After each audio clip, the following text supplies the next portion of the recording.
Bien, entonces, muy buen día a todos. Bienvenidos a la videoconferencia de epilepsia del Grupo Asesor del Ministerio de Salud.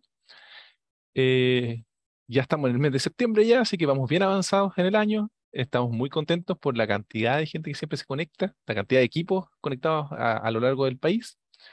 Y para hoy día tenemos unas dos conferencias bien interesantes. Primero vamos a revisar un proyecto Fondesit adquirido este año, ¿no es cierto? Que nos va a presentar el doctor Eduardo Pérez. Y también después nos va a presentar la doctora Viviana Venegas del Instituto de Neurocirugía sobre el programa de cirugía de epilepsia. Para comenzar, eso sí, y lo voy a repetir después al terminar la videoconferencia, les quiero mostrar un par de cosas. Así que vamos a sacar esta presentación. Nos vamos a ir acá.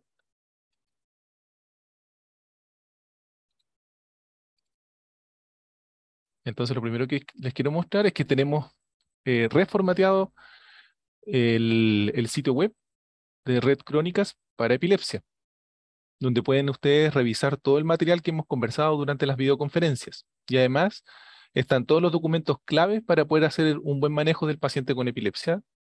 Entonces tenemos la primera parte, están los documentos, está el programa de epilepsia nacional, tenemos el abordaje de epilepsia que se realizó junto con la OPS, también están las guías de práctica clínica, los GES, los AUGE, la última actualización, por ejemplo, la del adulto, y las previas que teníamos de adulto y niño, las canastas que están actualmente vigentes. También tenemos los protocolos que se van generando a través de los grupos, el grupo asesor. Todo el tiempo está revisando y cómo mejorarlos, ¿no es cierto? Y, por ejemplo, tenemos el de estado epiléptico, también el de tasa cetogénica, etcétera. Y ahora pronto está por salir uno de espasmos infantiles.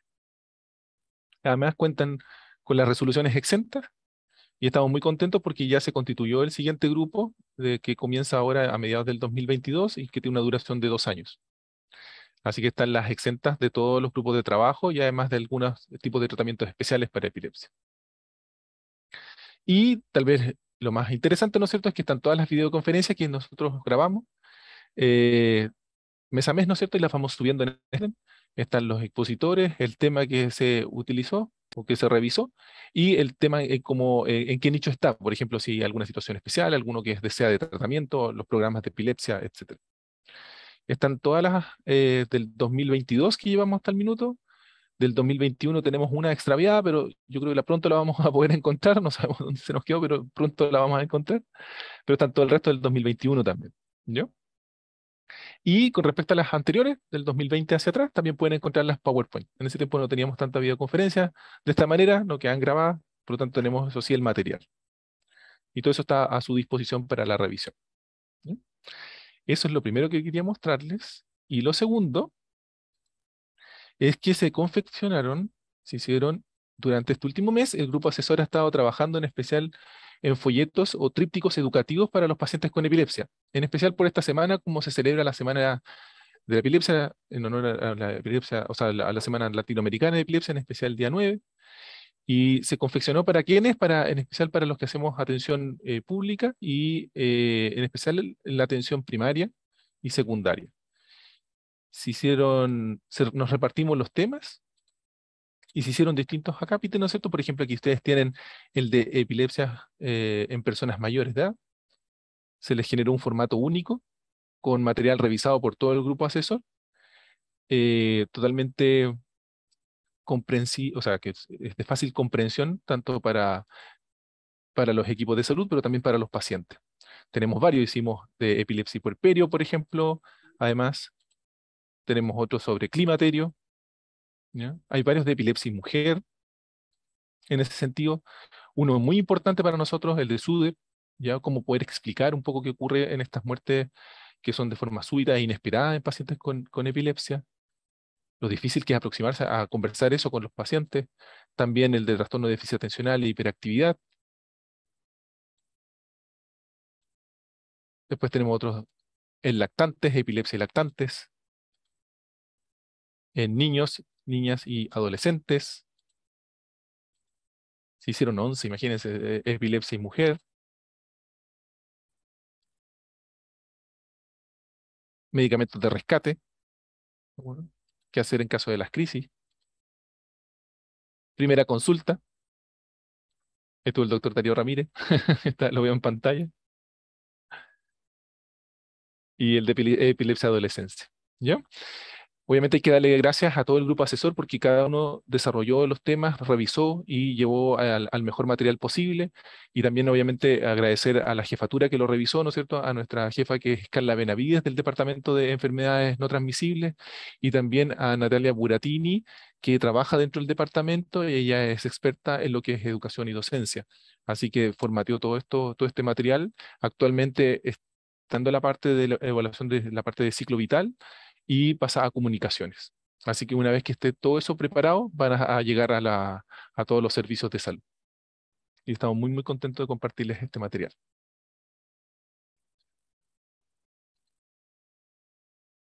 Lo vamos a volver a repetir al finalizar la conferencia. Entonces, si les parecen, no sé, estará por ahí la doctora Venegas y el doctor Pérez, Sí, aquí para que podamos estamos. Voy presentar. a partir yo, Reinaldo, ¿ya? Ya, excelente. Entonces yo voy a dejar de compartir acá para que pueda... Ahí está. Ya.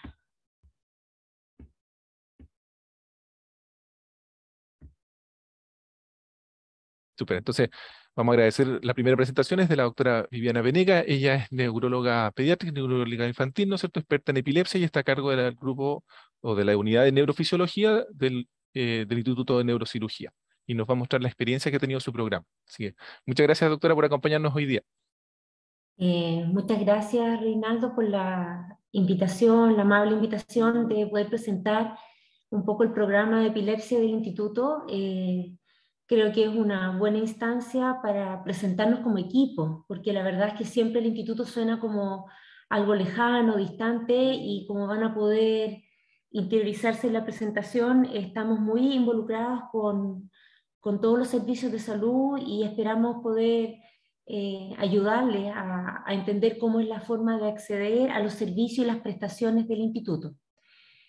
Bueno, hablar del Instituto de Neurocirugía significa partir con la visión que tiene el centro, que se plantea como un centro de excelencia, que sea reconocido por la calidad de la atención y el compromiso personal y la satisfacción usuaria, con los valores que, bueno, actualmente están en revisión con la nueva planificación estratégica, pero que destacan la responsabilidad, el compromiso, el respeto, la compasión, el profesionalismo, la transparencia y la justicia, como valores principales que movilizan nuestro quehacer. Y hablar de la cirugía de epilepsia es hablar un poco de la historia del instituto y hablar un poco de cómo partió la cirugía de epilepsia en Chile. Ya en el año 50 el Ministerio de Educación, a través de un decreto supremo, creó el Instituto de Neurocirugía que lo independizó del Hospital Salvador, construyéndose el actual edificio que alberga el instituto en la calle José Manuel Infante, con 120 camas, y partiendo un programa formal de cirugía de epilepsia pediátrica inicialmente en el año 90, y el 2011 partió el programa de cirugía de epilepsia adulto. Esos son 4 hitos relevantes para poder recordar. Y partir con la historia de la neurofisiología en Chile. Prácticamente partió en el instituto con el doctor Carlos Villavicencio, que fue formado nada menos que por el doctor Penfield, que es padre de la neurofisiología mundial, en el Instituto Neurológico de Montreal. Y él construyó la primera sala de electroencefalografía en Chile, que se llamó Hans Berger. En abril de 1941 se inauguró. Y en este contexto parte la cirugía de epilepsia en el año 1953 con 12 electrocorticogramas. En el año 1954 las primeras hemisferectomías en epilepsias refractarias se hicieron en el instituto y en 1962 se introdujo el test de Bada. Actualmente estamos en algunos pacientes planteando su reinicio porque incluso con las nuevas tecnologías de imagen que disponemos hay pacientes que hemos querido plantear de nuevo la realización de esta prueba. En 1978 se incorporó el monitoreo electroencefalográfico intensivo. En el año 1979 se inició la cirugía estereotáxica en tumores y en epilepsia. Y en 1990, como les explicaba, parte del programa de cirugía de epilepsia pediátrica, que es como el motor inicial a todo el trabajo del ministerio que fue impulsado particularmente por la doctora Lilian Cuadra, La doctora Lilian Cuadra fue artífice del programa no solo en instituto, sino que a nivel nacional, y es una persona reconocida y querida por todos los que estamos presentes en las comisiones, que hemos conocido de su trabajo. Y en el año 2011 se incorpora al instituto el doctor Osvaldo Olivares, quien también le dio un empuje y una organización a lo que era la cirugía de epilepsia de adultos, que si bien se hacía previamente, no estaba estructurada en un programa como tal. La planta física del instituto, como pueden ver, es un laboratorio de electroencefalograma ambulatorio, un laboratorio de monitoreo video G, una estación de lectura, y eso es todo. Tenemos oficinas de trabajo, box de tensiones y sala de reunión. En cuanto a los equipos, son equipos que son bastante antiguos. Tenemos 2 equipos Cadwell adquiridos en el año 2014, 2 equipos Nicolet que fueron adquiridos en el 2008, actualmente ya sin capacidad de hacerle revisión técnica. Tenemos un equipo de monitorización intraoperatoria, un electroestimulador y una estación de trabajo, que es un computador Dell, donde nos turnamos entre los diferentes profesionales para hacer la lectura de electro. Esto es la tecnología que dispone el Instituto de Neurocirugía.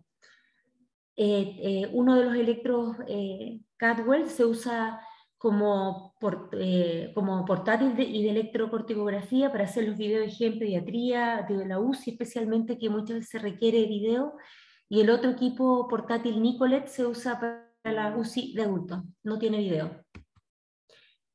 Los polos de desarrollo de la unidad de neurofisiología infantil, particularmente ahora, están abocados a la epilepsia, es nuestra razón de ser.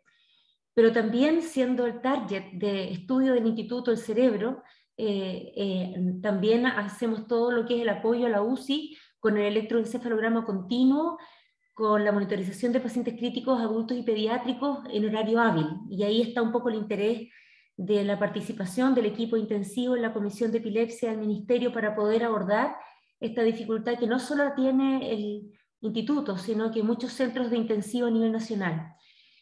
La monitorización neurofisiológica intraoperatoria es otra prestación que se ha incorporado recientemente con una profesional formada para monitorizar cirugía de cerebro y médula. La neurocirugía funcional es algo que trabajamos particularmente con el BNS, en lo que es instalación y seguimiento de los pacientes.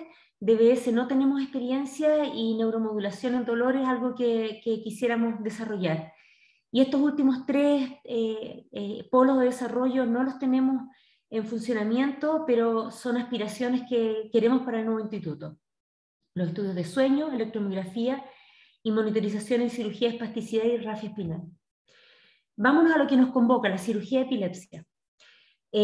Como todos sabemos, acá la epilepsia es una afección crónica de manifestación episódica, diversa etiología, caracterizada por la recurrencia de crisis, con un alto impacto porque es una enfermedad que es considerada de afectación sistémica.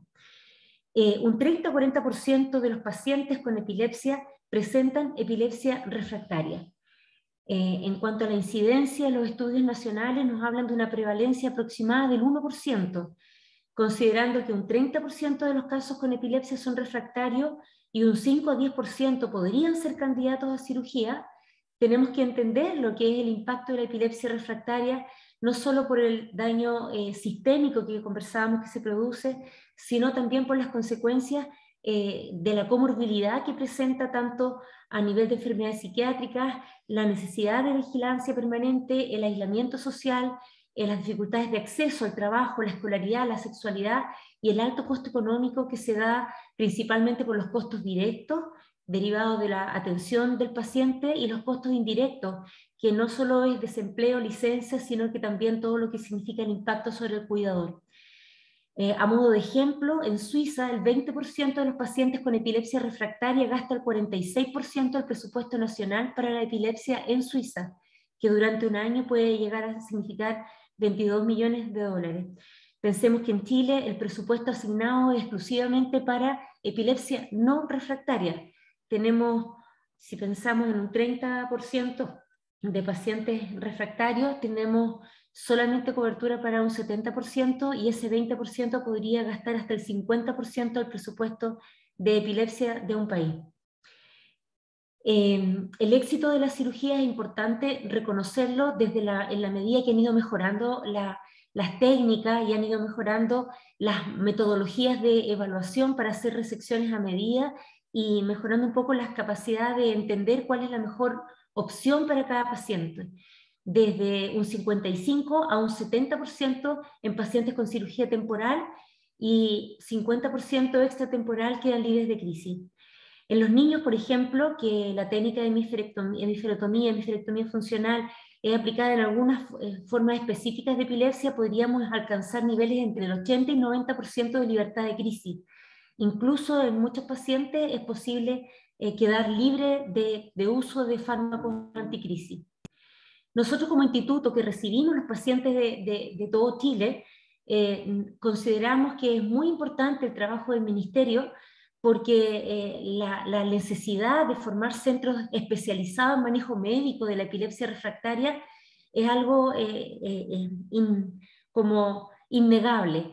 La necesidad de tener unidades de video monitoreo, incluso la adquisición de equipos ambulatorios de electroencefalograma ambulatorio Holter, la capacidad de tener medicamentos en las canastas de farmacia para poder disponer de uso de fármacos en epilepsia refractaria y fármacos relacionados con la medicina de precisión, como puede ser el estiripentol, el cannabidiol, todas las formulaciones que han podido ser útiles en ciertas formas de epilepsia refractaria, es importante que los servicios de salud dispongan de manejo médico especializado y de todos los servicios que tiene que tener un policlínico de epilepsia refractaria médico.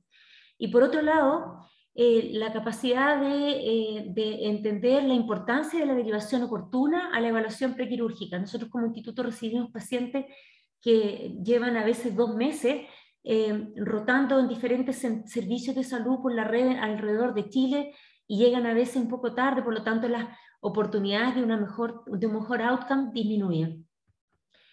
Y establecer los estándares de calidad para los centros de cirugía de epilepsia, que tal como se ha dicho en todas las reuniones previas, se requiere un equipo interdisciplinario de neurocirujanos, neurólogos, psiquiatras, neuropsicólogos y unidades de monitorización video-EG prolongada, idealmente 24 horas, y con neuroimágenes avanzadas, con neuroradiólogos que sean especialistas en epilepsia, porque no basta tener una buena máquina si no hay un neuroradiólogo que logre entender la complejidad de la interpretación de las imágenes y la experiencia que el equipo requiere para un centro de cirugía, porque si bien es importante poder acceder a la cirugía en muchas partes, incluso nosotros sentimos que cada paciente es una experiencia nueva y cada paciente nos va enseñando y vamos adquiriendo con el volumen lo que se llama la curva de aprendizaje. Nosotros como Polo de Desarrollo en Cirugía de Epilepsia nos planteamos el objetivo de estudiar y tratar pacientes con epilepsia refractaria que sean potencialmente remediables con cirugía con el fin de mejorar su epilepsia y su calidad de vida. Lo tenemos en rojo porque si bien hemos querido alcanzar ese objetivo, para eso necesitamos otro objetivo específico que es entregar atención de calidad, asegurando acceso, oportunidad y cobertura. Y estos otros objetivos que creo que los hemos ido alcanzando en la medida que hemos ido profundizando los cambios en la institución, como son desarrollar protocolos para todas las prestaciones durante el proceso de atención que permita garantizar la seguridad del paciente. Nos referimos a protocolo de video-EG, protocolo de manejo de crisis en sala, protocolo de electrocorticografía, protocolo de interrogación de crisis. Constituir el comité de epilepsia para trabajo conjunto de los médicos de adulto y pediatría para poder llegar a soluciones más óptimas, particularmente los pacientes adolescentes que muchas veces son abordados por especialistas de pediatría y adultos. Contribuir al conocimiento científico a través del desarrollo de investigación, hemos desarrollado algunos proyectos como les vamos a mostrar, y mantener una política de capacitación continua. Desde el año 2016 hemos desarrollado todos los años cursos de TENS, cursos de epilepsia y apoyar lo que es la capacitación tanto en neurofisiología, neuropsicología y neurocirugía para otros centros. Los protocolos que desarrollamos nosotros lo hemos fundamentado en la literatura disponible, teniendo muy en cuenta lo que es mandatorio y lo que es recomendado, pero que no todos los grandes centros de cirugía que han sido encuestados como este que presentaron en este trabajo lo tenían. Como les decía, para la evaluación precirúrgica tenemos 2 niveles, que es la fase 1, que es suficiente para el 90% de los pacientes, y la fase 2, que es con los métodos invasivos. Se establecen como guías de cirugía de epilepsia centros de nivel 1 y de nivel 2. Como instituto, en lo que es la organización ministerial, estamos catalogados como nivel 2, capaces de desarrollar cirugía de epilepsia en lesiones de corteza elocuente o cercanas a ella que pudieran requerir metodologías invasivas para evaluar la factibilidad de una cirugía que sea útil para el control de crisis, pero también que no deteriore de forma relevante la calidad de vida del paciente. También desde el punto de vista neuropsicológico tratamos de llevar a cabo las recomendaciones de la ILAE en todo lo que requieren los adultos y niños para evaluación neuropsicológica. Estos son los protocolos internacionales más recomendados, y a nivel local lo que más importancia le hemos dado a lo que internacionalmente también se considera que es la reunión de epilepsia. Este es nuestro protocolo, que desde donde nos llegan el punto de inicio de la evaluación de los pacientes con candidatos a cirugía de epilepsia es el policlínico de cirugía de epilepsia, que es llevado a cabo por el epileptólogo adulto o pediátrico, desde donde, si el paciente no reúne criterios para ser elegible para cirugía, se devuelve a su hospital de referencia o pasa a la evaluación fase 1, que consiste en la realización de video EG o Holter en pacientes con epilepsia, por ejemplo, el lóbulo temporal, con esclerosis mesial temporal, que tienen electros intercríticos compatibles con epilepsia del lóbulo temporal y crisis muy estereotipadas que se repiten de la misma forma.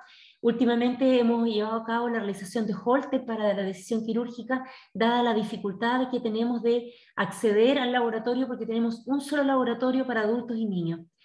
Tenemos resonancia de 3 Tesla, evaluación clínica, que vamos valorando un poco las intervenciones que vamos haciendo en conjunto con los médicos de nivel secundario o terciario, y la evaluación multidisciplinar, que consiste en la evaluación neuropsicológica, psiquiátrica de adultos si es necesario, fonoaudiológica, terapeuta ocupacional, kinesiólogo, asistente social, y la especialidad que sea necesaria antes de pasar a la reunión de epilepsia, que una vez revisados todos los antecedentes en conjunto con los cirujanos, planificamos la oferta del paciente. Si vemos que no es posible ofrecer una cirugía de epilepsia, se vuelve a su hospital de referencia, y si es posible ofrecer una cirugía, lo mandamos al neurocirujano, se asigna en esta reunión cuál va a ser el neurocirujano tratante.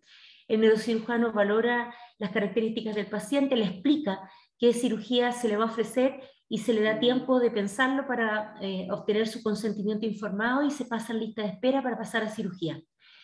A veces en la reunión de cirugía de epilepsia se considera que el paciente requiere más estudios, como la realización de una resonancia funcional, un PET, genética. Actualmente se están haciendo neuroimágenes de alta resolución a través de un fellow de la Facultad de Ingeniería, que nos está haciendo imágenes, reconstrucciones de imágenes de alta resolución, con estudios de resting state y otros estudios de imágenes que nos han ayudado a poder entender mejor la fuente o el foco donde pudiera estar localizado.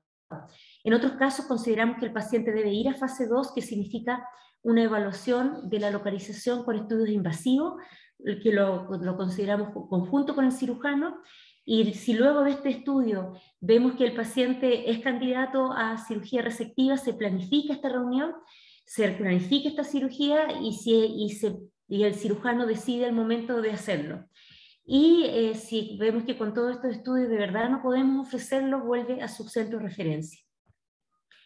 La evaluación prequirúrgica consiste en la evaluación en el policlínico, el laboratorio de monitorización, el servicio de neuroradiología, los servicios de apoyo que contamos en pediatría, con pediatra que nos evalúa todas las condiciones médicas que pudieran contraindicar una cirugía, neurooftalmólogo, neurootorrino, y el servicio de neurorehabilitación y psiquiatría, y en los casos que corresponde, muchas veces hacemos la evaluación de diagnóstico psicosocial para poder proveer las medidas de apoyo que puede necesitar el paciente después de la cirugía. Laboratorio clínico, contamos con niveles plasmáticos 24/7 y farmacia solamente para los pacientes hospitalizados. Como no tenemos policlínico de epilepsia refractaria, no tenemos canasta para atender la epilepsia refractaria ambulatoria. Otras prestaciones indicadas, pero que no disponemos en el instituto, son los estudios genéticos, que son mandatorios en algunos casos, por lo tanto los proponemos a los pacientes, y muchas veces doy las gracias a los hospitales locales que les planteamos esto y nos financian los estudios genéticos, y el PET, que tenemos una licitación para 10 casos anuales que el instituto los financia por presupuesto propio. Bueno, este es el equipo del Policlínico. Tenemos en primer lugar para presentarse al doctor Daniel Mancilla, que se encuentra actualmente en el Instituto Neurológico de Montreal haciendo un fellow de análisis de fuente y cirugía con electrodos profundos.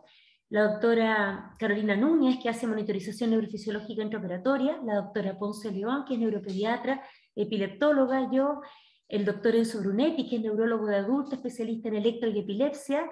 La enfermera supervisora, Romina, neuropsicólogo pediátrico, que es José de Pablo, neuropsicóloga de adulto, que es Isabela Escaida, y psiquiatra de adulto, que es el doctor Mauro Medeiro. El corazón de la unidad de monitoreo video, que son nuestras TENS, Yuxa y Mirta. La Liga Internacional contra la Epilepsia resalta la importancia de las unidades de video monitoreo, no solo para la evaluación prequirúrgica, sino que para la caracterización, la detección, la documentación de los ritmos circadianos. Idealmente debiera ser de 24 horas. Nosotros desgraciadamente tenemos solo personal de día, no tenemos cuarto turno para poder hacer monitorización de 24 horas, que nos podría aumentar el número de prestaciones que pudiéramos hacer. El servicio de neuroradiología, que contamos con neuroimágenes avanzadas, con resonancia de 3 telas, con neuroradiólogo especialista en epilepsia, la doctora Okuma de pediatría y el doctor Francisco Sepúlveda de adultos. Y en los casos que se necesita, el PET cerebral, angiografía, SPECT y test de VADA. En los polos complementarios a nuestro trabajo, trabajamos muy equipo con el servicio de neurorehabilitación, con asistente social y neurooftalmología, particularmente en pacientes con lesiones temporales, posteriores, en las cuales podemos sospechar que pudiera haber una reubicación de campo visual. Los colegas de neurooftalmólogos nos ayudan con los estudios campimétricos y otros estudios funcionales que nos permiten entender un poco más cómo está afectando la fisiología de la epilepsia. Y bueno, una vez que ya tenemos estos estudios complementarios, pasamos a lo que hace el cirujano, que utiliza estándares internacionales luego de la evaluación prequirúrgica, que puede ser con medios no invasivos o invasivos, que particularmente nosotros en el instituto tenemos electrodos subdurales, estamos en proceso de desarrollar la cirugía con electrodos profundos, hacemos mapeo intra y extraoperatorio funcional, hacemos estimulación eléctrica cortical y hacemos cirugías cráneo-vigil en pacientes con epilepsia en territorios cercanos a corteza elocuente y lenguaje. Ahí nos apoya la fonoaudióloga y el neuropsicólogo en lo que es la cirugía intraoperatoria. Las técnicas quirúrgicas básicas, que si bien son básicas, igual requieren cierto expertise porque no son necesariamente exentas de complicaciones, y las técnicas quirúrgicas complejas, donde se incluyen no solo estas resecciones, sino que también la cirugía de epilepsia infantil, que nosotros las consideramos complejas, dadas las trayectorias de desarrollo que se pueden ver impactadas con las intervenciones resectivas. La selección de casos para estudio invasivo, como les decía, se hacen en la reunión del comité de epilepsia. Ahí participan desde la pandemia los médicos tratantes, los invitamos siempre a los médicos de atención secundaria o terciaria cuando se discuten sus casos. No siempre pueden asistir, pero para nosotros es muy valioso la percepción y el trabajo que ellos hacen en conjunto. Muchas veces son pacientes que hay que hacer cosas mientras se espera la cirugía, como la suspensión del ácido valproico, como el manejo de las terapias de rescate, como es las intervenciones sociales que muchas veces son necesarias antes de hacer la cirugía, manejar lo que es la intervención local a nivel de su domicilio, a nivel de las redes de apoyo. Por lo tanto, la participación de los médicos tratantes para nosotros es muy relevante. Bueno, aquí se planifica la asistencia de los neurofisiólogos en pabellón, particularmente con los BNS, que nosotros evaluamos la instalación de la activación de la pila dentro del pabellón y todo lo que es el hecho de la electrocorticografía y el mapeo funcional intraoperatorio. Se hace una segunda reunión de explantación para definir cuál va a ser la resección que se va a realizar, se acuerda en comité y se firma un acta. En cuanto a docencia e investigación, desde el año 2016 hemos hecho presentación de los casos con callosotomía, los casos con hemisferectomía. En la SONEPSI nos invitaron a trabajar un poco el tema de la calidad de vida, donde se han presentado algunas investigación que se ha desarrollado en el instituto, como es la validación de los estudios de calidad de vida internacional, la importancia del trabajo multidisciplinar, la discusión entre la funcionalidad y libertad de crisis y el pronóstico que fue presentado en este congreso con nuestros pacientes.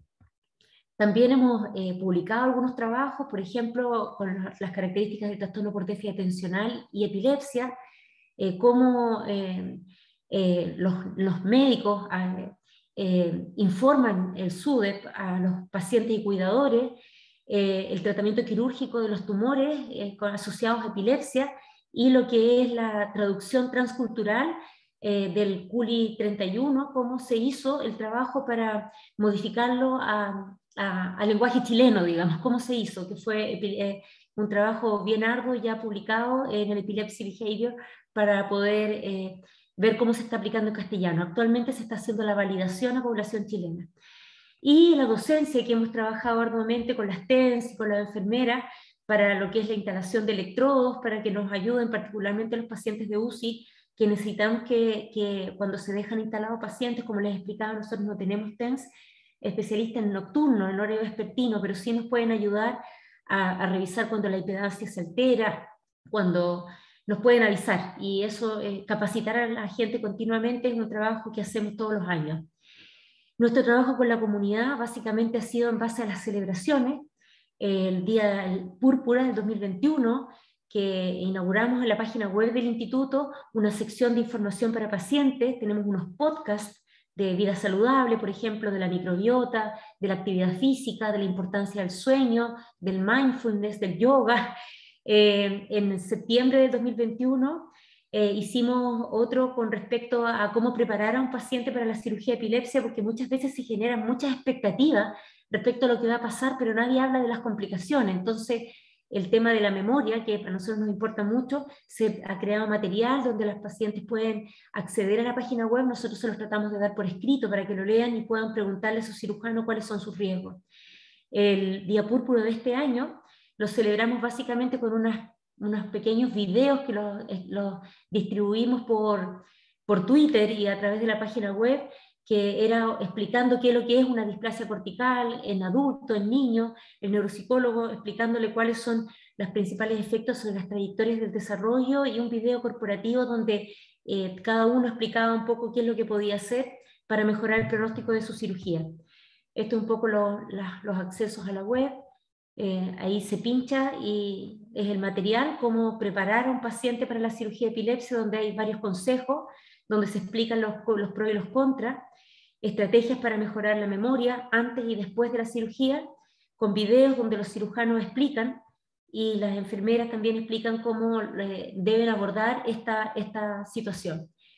Este año celebramos la Semana de la Epilepsia en marzo, el Purple Day, con cápsulas educativas respecto a cómo eran las malformaciones del desarrollo cortical, las displasias corticales focales, que son palabras enredadas para los pacientes y muchas veces no se atreven a preguntar. Se les explicaba en un video cortito de 5 minutos más o menos qué es lo que era.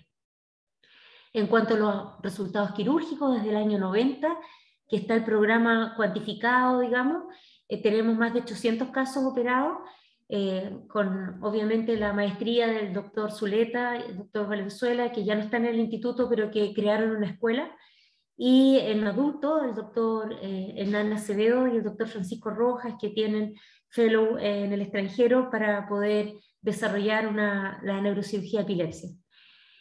Y con respecto a la cirugía de los últimos 5 años, como podemos ver, hemos recibido pacientes desde Arica a Magallanes, particularmente del área sur, de los lagos y el Maule, principalmente Santiago, y ahí están un poco las comunas de las cuales hemos recibido, no sé, Ponte Freire, Angol, Coquimbo, Yapel, Yayay, Las Lampas, Cauquenes, Río Claro, y aquí están más o menos los pacientes que hemos recibido desde todo Chile en los últimos 5 años. El instituto, la verdad es que nos llegan pacientes de todas partes y no le cerramos la puerta a nadie.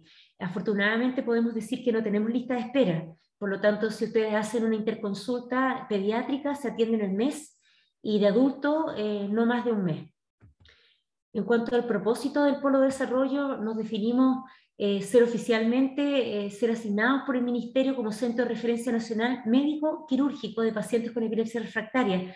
A nosotros nos llegan muchos pacientes con estrategias de tratamiento que a veces pudieran ser optimizadas antes de decidir la cirugía, y nos facilitaría mucho poder hacerle seguimiento a esos pacientes unos 6 meses para poder ver si con algunos cambios farmacológicos pudiéramos tener algunos cambios, porque muchas veces el volver al hospital de referencia le significa al paciente muchas veces 6 meses, 8 meses de espera para que el colega neurólogo lo pueda atender y pueda hacer los cambios recomendados. Y es tiempo que se pierde y cerebro que se pierde. Por otro lado, ser centro formador en especialistas en la materia y participar en las comisiones técnicas que afortunadamente nos ha invitado el doctor Uribe para poder apoyar con nuestra experiencia en lo que es establecer los estándares de las cosas que nos ha ido bien y de las cosas que nos ha ido mal también, porque no todos son éxitos, también tenemos fracasos. Nuestras fortalezas como instituto es que tenemos cirujanos formados, anestesistas, porque no es solo tener cirujanos, sino que el anestesista, particularmente anestesista pediátrico, con electrocorticografía, tiene que tener experiencia en cómo superficializar la anestesia para poder nosotros tener registro adecuado. Por lo tanto, anestesistas formados en neurocirugía también es relevante. Equipos de pabellón que estén sensibilizados con este tipo de cirugía y laboratorios de apoyo 24/7, como es neuroradiología y laboratorio. Nuestras principales debilidades o amenazas son la escasa estructura de docencia, los video EG que solamente son diurnos, la limitación en gestión de recursos humanos, no tenemos capacidad de expandirnos, y la falta de presupuesto para inversión hospitalaria. Como ustedes saben, los hospitales no tienen inversión, presupuesto de inversión, solamente de mejora, y todo lo que es inversión parte desde el Ministerio de Salud. Nosotros en la última planificación habíamos pedido que nos renovaran los equipos, y para nosotros es muy importante presentar esto para sensibilizar al Ministerio de nuestras necesidades. Bueno, como unidad y como MinSal y país tenemos muchas fortalezas también y amenazas, y la principal amenaza a nivel país es el presupuesto, que son años difíciles, años de crisis, y que no sabemos si vamos a tener posibilidades de expandirnos, como quisiera ser nuestro anhelo. Nuestros desafíos: el proyecto de mejora de la unidad de video AEG, estamos conscientes que no estamos haciendo el trabajo óptimo con un laboratorio de video AEG para adultos y pediatría, sabiendo que la población candidata a cirugía de epilepsia son aproximadamente 3.000 pacientes. Si pensamos que el año tiene 52 semanas, nosotros no somos capaces de estudiar más de 100 pacientes al año. Nos queda una larga brecha para poder cubrir todas las necesidades que tiene el país, y por eso nos parece muy importante que existan otros centros de cirugía como el Sótero, o el Coquimbo, Valparaíso, Puerto Montt, Concepción. Estupendo. Pero es importante que trabajemos unidos y en equipo para poder darle flujo a los pacientes en forma más eficiente. Por otro lado, apoyar el desarrollo de competencias profesionales, promover el trabajo en equipo y participar activamente en propuestas de programas de cirugía de epilepsia del MinSal. Bueno, esto no se hace solo, se necesita un equipo. Como pueden ver, hay mucha gente que está trabajando para recibir los pacientes que ustedes nos envíen. Y cualquier cosa que necesiten me pueden enviar un mail directamente y estamos disponibles para ayudar. Nosotros estamos haciendo algún programa de telemedicina también con Valdivia, nos ha resultado, con algunos centros que nos han pedido apoyo para consejería, no necesariamente mandar al paciente, pero muchas veces nos han pedido apoyo y les damos la oportunidad también de presentar los casos en reunión. Muchos colegas de Temuco, Villarrica, no Villarrica, Valdivia, de de acá de Santiago también nos han pedido presentar casos y nosotros no tenemos ningún problema en que en nuestra reunión semanal de los jueves se presenten casos en los cuales ustedes tienen dudas si mandarlo o no mandarlo y los planificamos. Nuestra idea obviamente es que los pacientes lleguen lo más oportunamente posible. Muchas gracias. No sé si fue muy rápido, pero No, estuvo perfecto, doctora. Muchas gracias. No, muchas gracias por la presentación. En realidad, felicitar al instituto, ¿no es cierto? Porque el trabajo ya va en otro nivel, o sea, ya se están realizando sus protocolos, tienen todo bien organizado, estructurado. Eso de tener protocolos para cada uno de los pasos que sigue un paciente en cirugía de epilepsia es fundamental. Además, se nota un trabajo súper mancomunado, como de equipo, y que no solo está dentro del instituto, sino que trata de trascender al resto del país. Y ahí agradecerles también siempre la gracia de poder o el beneficio de contar con ustedes en todas las reuniones que son del ministerio, todas las que se realizan para programación de redes, etcétera. Y también es un orgullo para nosotros, no sé, pues yo siento como país que se haga un énfasis no solo en la atención del paciente, sino que se trate de realizar investigación, de que se trate de publicar e incorporar información para los pacientes. Así que yo creo que a pesar de que todos tenemos dificultades, ¿no es cierto? Y son años difíciles, pucha, a pesar de todas esas dificultades, todos notamos las ganas de seguir creciendo que tiene el instituto y de acompañarnos y ayudarnos a todos finalmente. ¿Ya? Al fin y al cabo, todo comenzó ahí. Así que muchas gracias, doctora. Si tienen preguntas, pueden ir anotándolas en el chat. También las tenemos en mano alzada, o sea, pueden preguntar directamente durante la sesión. Por ejemplo, tenemos acá a la doctora Muñoz allá, ¿no es cierto? Desde Concepción, felicitaciones a todo el equipo del INCA. Yo sé que trabajan bastante también con Concepción, han recibido pacientes de allá también. Así que muy bien. Después tenemos a Daniela Elgueta, ¿no es cierto? Dice, muy buena presentación. En el caso de atención primaria de salud, ¿cómo puedo derivar a un paciente con epilepsia refractaria? Obviamente con un tratamiento farmacológico ya óptimo para evaluar esta opción quirúrgica. Por interconsulta, se va a neurólogo, neurocirugía directo. Faltaría colocar el ahora micrófono. sí, Ahí sí, sí, ahora súper. sí. Sí, gracias por la pregunta. La verdad es que es raro que recibamos pacientes desde la atención primaria, porque el programa de epilepsia promueve la atención en red. Es decir, si un paciente de atención primaria tiene una epilepsia refractaria, idealmente debiera estar siendo atendido en un policlínico de epilepsia refractaria de su hospital regional. Idealmente todos los hospitales regionales debieran tener una unidad de video monitoreo para poder acceder a un estudio más avanzado y definir la mejor estrategia terapéutica. Generalmente nosotros no nos saltamos el policlínico de epilepsia refractaria de los hospitales regionales y la mayoría de las veces nos llegan de hospitales regionales. Ahora, nos ha pasado que nos ha llegado de hospitales de nivel secundario que han bypassado el hospital regional, pero no porque no quieran atender en el hospital regional, sino que, por ejemplo, en pandemia hubo muchas dificultades de acceder a los policlínicos de epilepsia refractaria y los hospitales secundarios estaban con muchos problemas y eran pacientes claramente quirúrgicos con colegas neurólogos pediátricos son capaces perfectamente de darse cuenta cuando un caso es quirúrgico y nos ha llegado directamente como urgencia y lo hemos atendido y lo hemos operado. Eso ha pasado, pero es raro que desde atención primaria nos llegue. Ahora, si es que un colega de atención primaria necesita una orientación respecto a qué cosas se pudieran hacer, podemos hacer una sesión de teleconsulta, me pueden mandar un mail y podemos gestionar una telemedicina para poder conversarlo. Tenemos que agradecer el arribo de la tecnología a la actividad médica y nosotros la verdad que en el instituto tenemos muchos pacientes que les vamos monitoreando solamente por teleconsulta, porque, no sé, un paciente de Puerto Natales, Punta Arenas, pedirles control presencial muchas veces significa avión, significa costos para la red, porque eso normalmente lo financia la red de salud. Entonces, y a veces solamente controlar cómo está y si está súper bien, ¿para qué lo vamos a hacer venir? Entonces, muchas veces lo que hacemos es teleconsulta, así que no hay ningún problema. No, perfecto, súper bien. Ahí aprovechamos de contestar al tiro a Mavi Alfaro, ¿no es cierto? Que pueden acceder también a las telemedicinas a través de esa forma. Y si después nos puede anotar, doctora, el correo de contacto en el chat para que lo puedan tener los colegas, sería ideal. Ideal.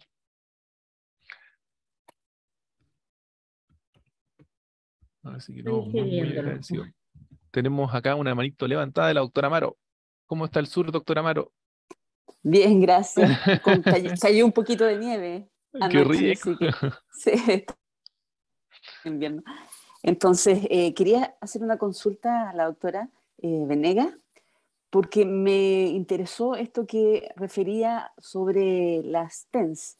Vemos que tienen dos para un alto número de exámenes y se apoyan con la capacitación de la gente de UCI.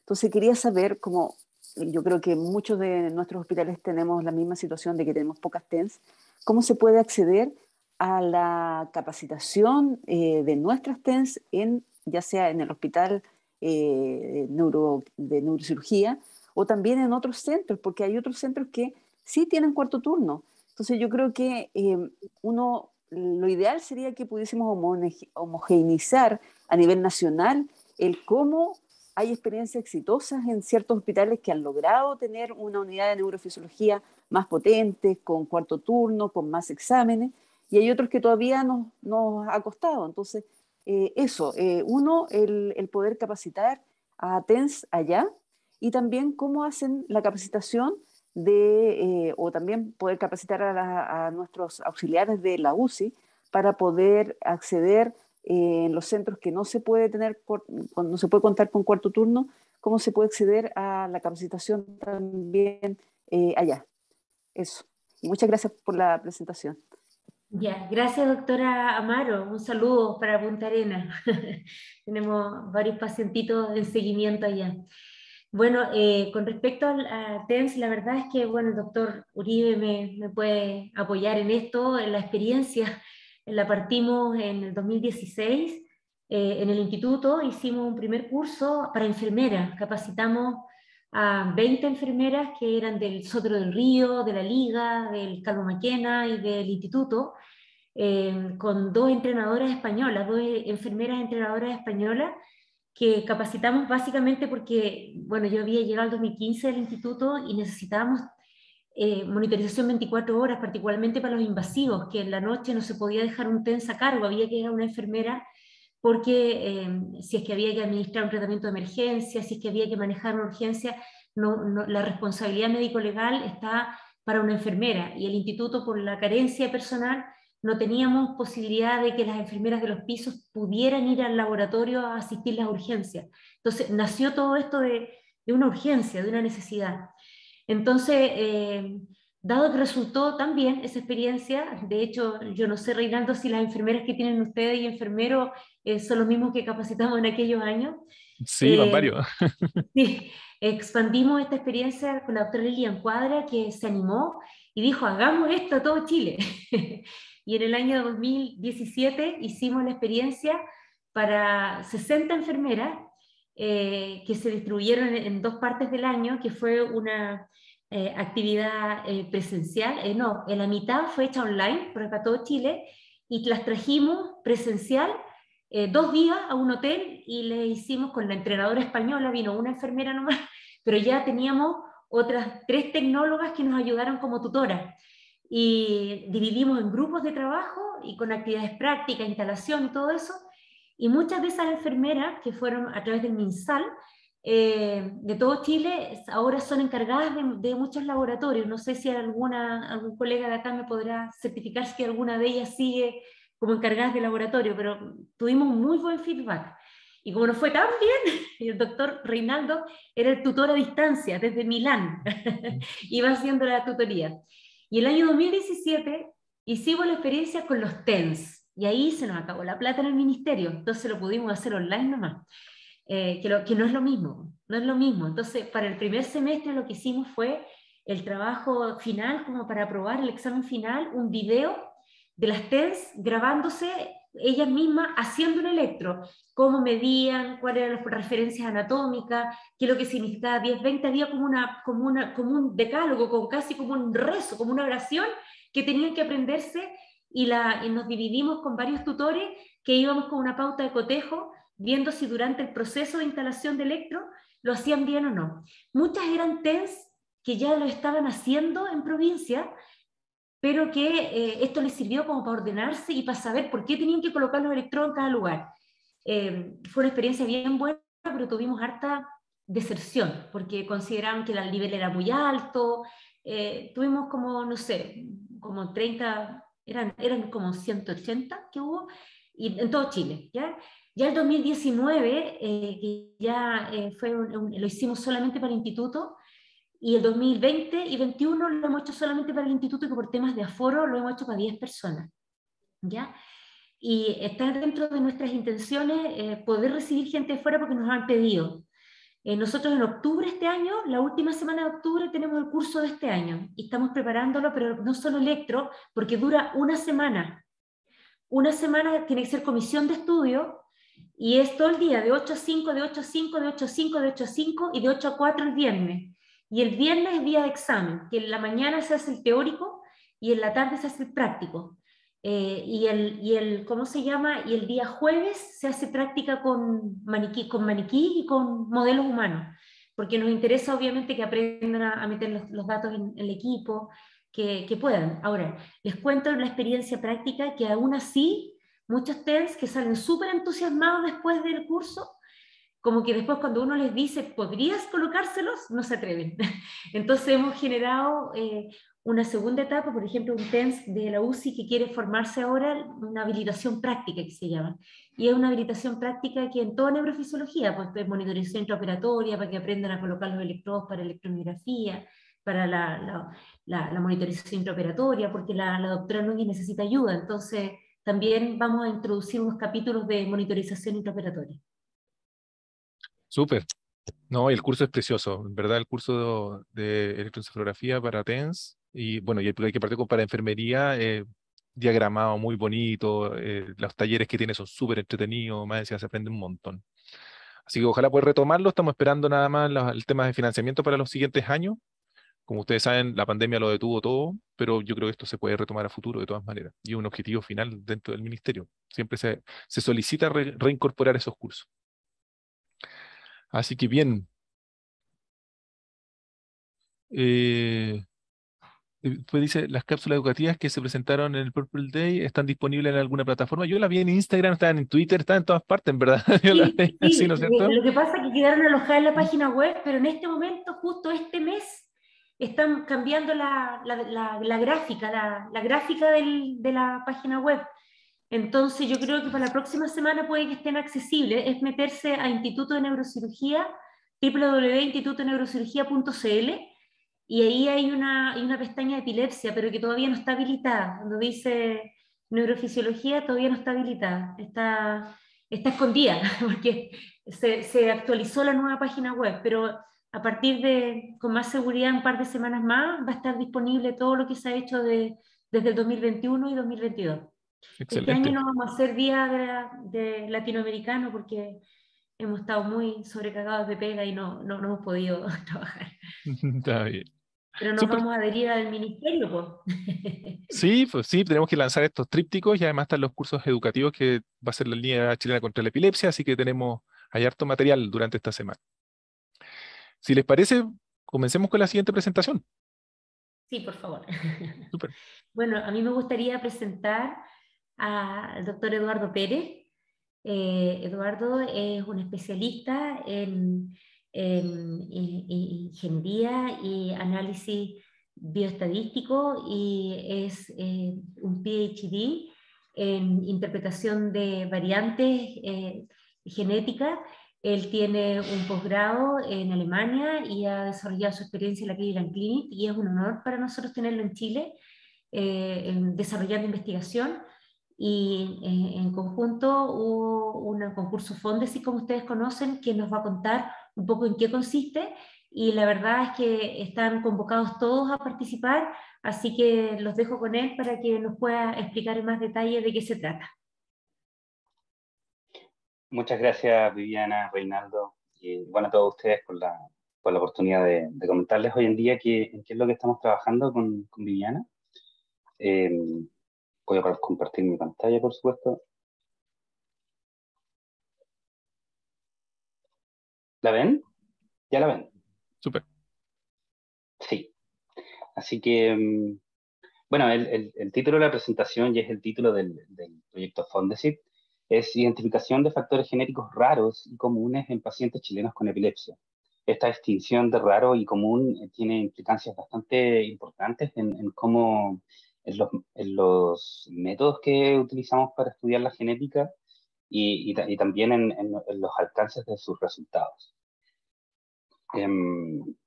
Bueno, la presentación está dividida en varios contenidos principales. Parte por una pequeña introducción de lo que entendemos hoy en día por variación genética y epilepsia.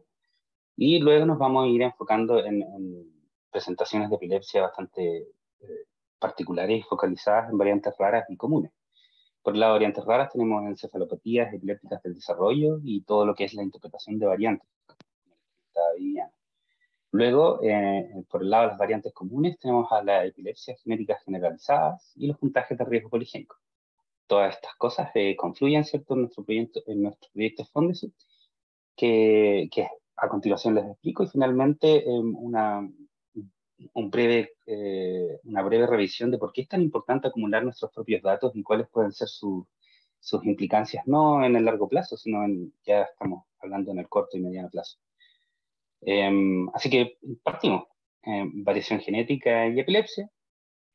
Es muy importante dimensionar los volúmenes de datos y cantidad de variantes genéticas que nosotros podemos esperar en una persona promedio.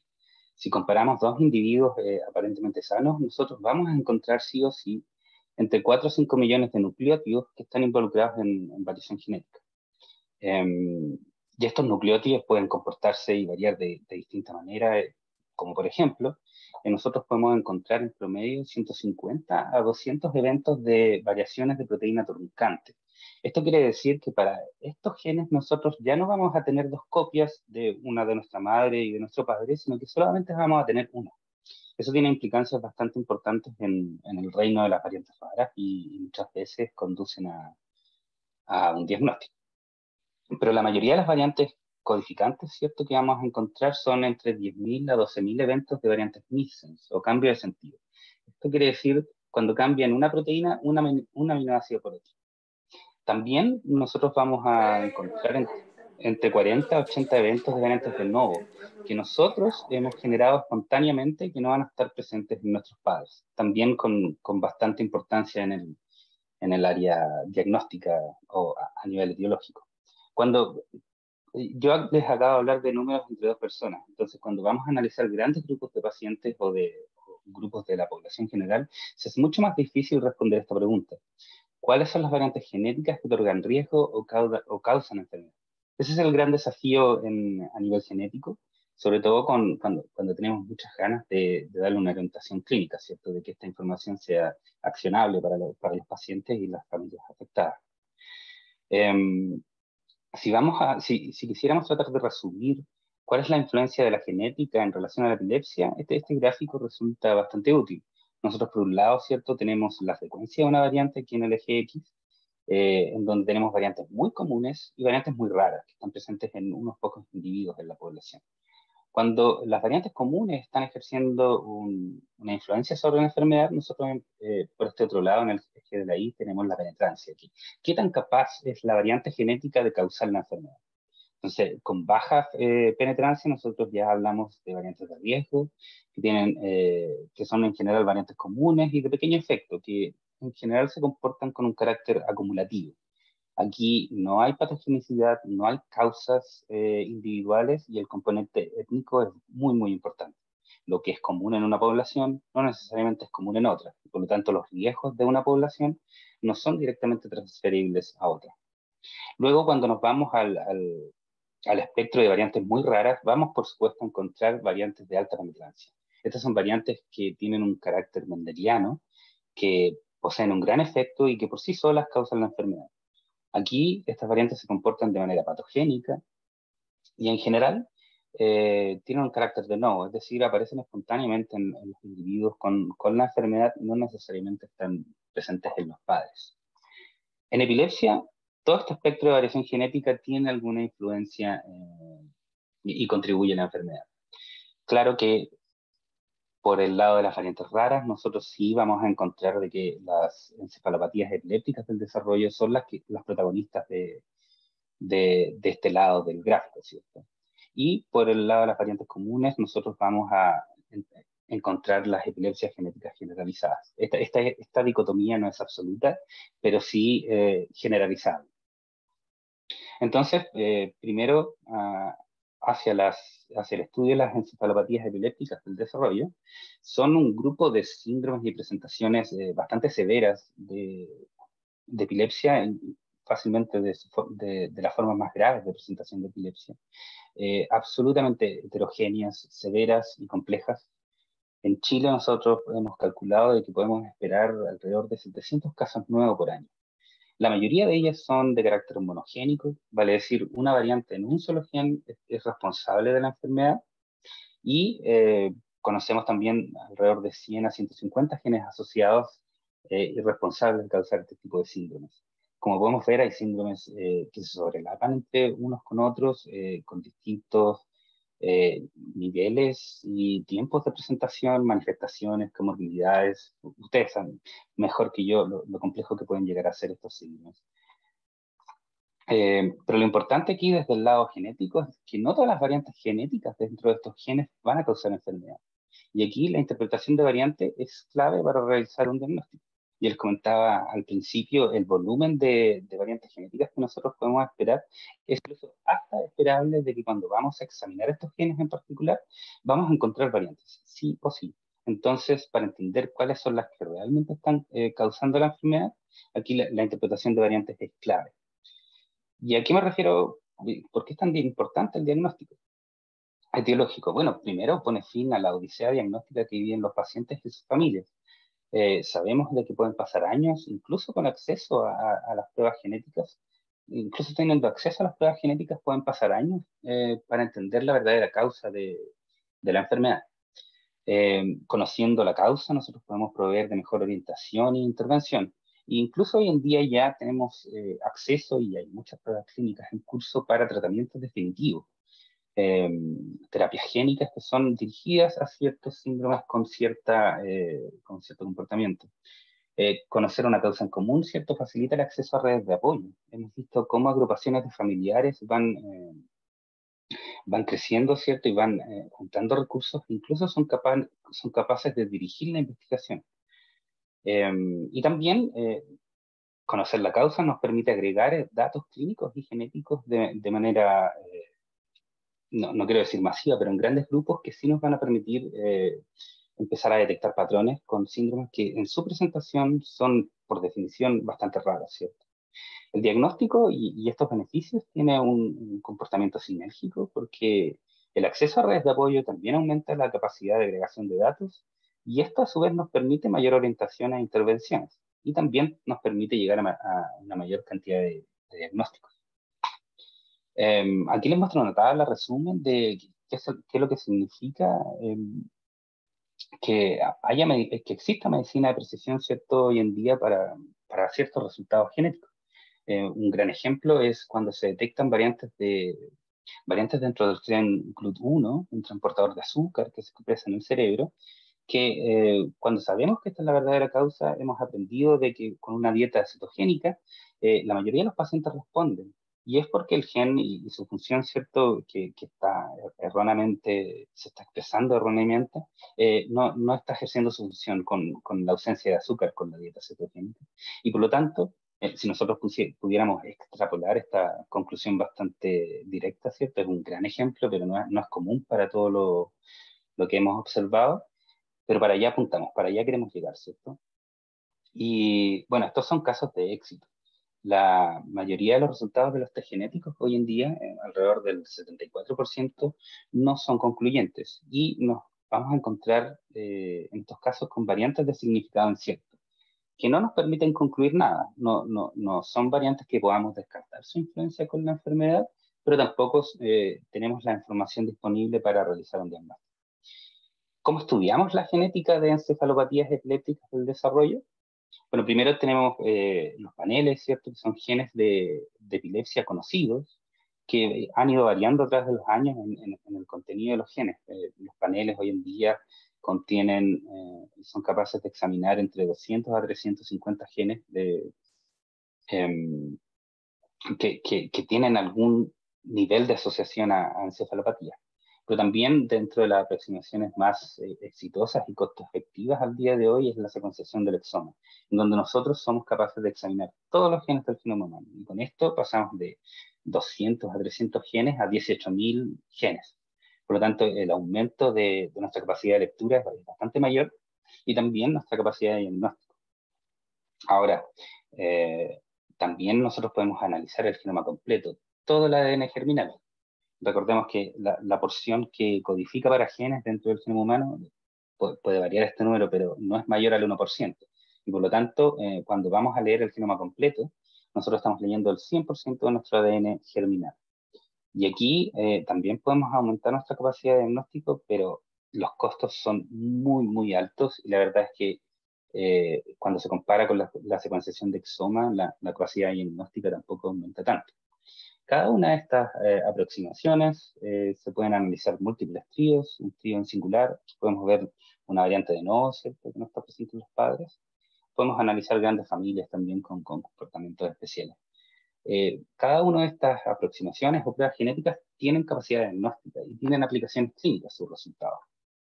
Eso es importante destacar porque luego cuando nos movamos al reino de variantes comunes, vamos a ver la diferencia. Aquí les muestro un típico test genético realizado en un paciente con una encefalopatía epiléptica del desarrollo y vemos los resultados. Este es un caso real. Y aquí en este panel se analizaron 151 genes asociados a epilepsia, ¿cierto? Un panel de Invitae, y vemos la interpretación clínica que nos entrega la empresa. Una variante de significancia. Por lo tanto, ninguna de estas variantes son accionables y el paciente, a pesar de haber accedido a una prueba genética, no no puede obtener el diagnóstico etiológico, ¿cierto? Entonces aquí no podemos hacer algo, podemos continuar. Y la verdad es que sí, nosotros sí o sea, en realidad ustedes como médicos tratantes, cuando se ven enfrentados a estas pruebas genéticas, ustedes sí pueden hacer algo. Ustedes pueden hacer una reinterpretación con múltiples herramientas que están disponibles hoy en día y también conversando con otras disciplinas. ¿Y cómo interpretar una variante genética y cuál es su relación con la enfermedad? Pues la verdad es que se parece mucho a cómo resolver un crimen. Nosotros tenemos en un juicio, ¿cierto?, una variante que ha sido acusada de causar la enfermedad en la señorita paciente. En este juicio, ¿cierto?, se presenta evidencia patogénica y evidencia benigna o coartada, si ustedes quieren, donde se hace esta pregunta, si la variante enfermó o no al paciente, y nosotros como jueces somos los que vamos a realizar la interpretación. Aquí podemos ver la analogía, ¿cierto? Y la verdad es que la invitación es que a todos nosotros nos transformemos en estos jueces y dejemos un poco de depender de lo que nos van entregando los informes genéticos. ¿Cómo podemos hacer esta interpretación? Bueno, múltiples argumentos pueden surgir, pero la verdad es que hoy día tenemos, hace bastante tiempo ya desarrollado una especie de código penal, donde tenemos estándares y guías para la interpretación de variantes. Estos son 31 criterios específicos, interdisciplinarios, que fueron elaborados en consenso por médicos, científicos, genetistas, consejeros genéticos y los laboratorios involucrados en esta área. La verdad es que son muy útiles, no está fuera del espectro de esta presentación ir a describir cada uno de ellos, pero sí es importante recalcarles que estos criterios tienen distinto nivel de prioridad. Hay criterios muy fuertes, hay criterios fuertes, hay otros criterios moderados que apoyan la patogenicidad. También hay coartadas fuertes y coartadas que apoyan la neutralidad de la variante. Entonces, estos criterios en combinación nos van a ayudar a llegar a una interpretación. Destaco que dentro de estos criterios hay muchos que tienen un carácter bioinformático y que se pueden responder analizando grandes bases de datos y metodologías bioinformáticas específicamente diseñadas para tratar de responder nuestra pregunta y llegar a una conclusión en este juicio. Podemos examinar bases de datos de pacientes, ¿cierto? Y ver si nuestra variante ha sido observada en otros lugares con diagnósticos similares. Podemos examinar bases de datos de la población general, porque en general para enfermedades y fenotipos tan severos como las encefalopatías, uno no esperaría ver que estas variantes causales estuvieran ampliamente representadas en la población general, en individuos aparentemente sanos, ¿sí? Estas variantes en general no son pasadas de generación a generación. También hemos calculado clústeres mutacionales o hotspots, si ustedes quieren, donde en general cuando vemos una variante en esos lugares, nosotros podemos concluir de que tiene una alta probabilidad de ser patogénica. Hay múltiples herramientas que han sido desarrolladas, incluso con inteligencia artificial en esta área, y hay algunas con distinto nivel de prioridad, ¿cierto? Entonces, ¿cuál es el veredicto? Obviamente tenemos dos estados, ¿cierto? El benigno o inocente, patogénico, culpable. Pero nosotros aquí también tenemos distintos grados de confianza y podemos decir a veces que es probablemente benigno y probablemente patogénico. Esto con un 90% de confianza. Patogénico es 100% de confianza. Y entre medio, cuando no podemos llegar a una conclusión, estamos obligados a realizar la conclusión, ¿cierto?, de que la variante es de significancia, que es aquí en el espectro del medio. La interpretación de variantes y cada uno y la aplicación de todos estos criterios es en esencia un proceso interdisciplinario. Aquí no es recomendable, no basta con solo un área del conocimiento. Entonces, la variación genética y sus efectos son bastante más complejos que la propia variación. Y sus efectos requieren de evaluación de laboratorio, de evaluaciones clínicas, de uso de modelos animales, celulares, etc. Aquí la navaja de herramientas disponible para esto también es muy, muy variada. No hay una sola forma de realizar las interpretaciones. Hay protocolos que pueden ir variando de acuerdo a cada enfermedad.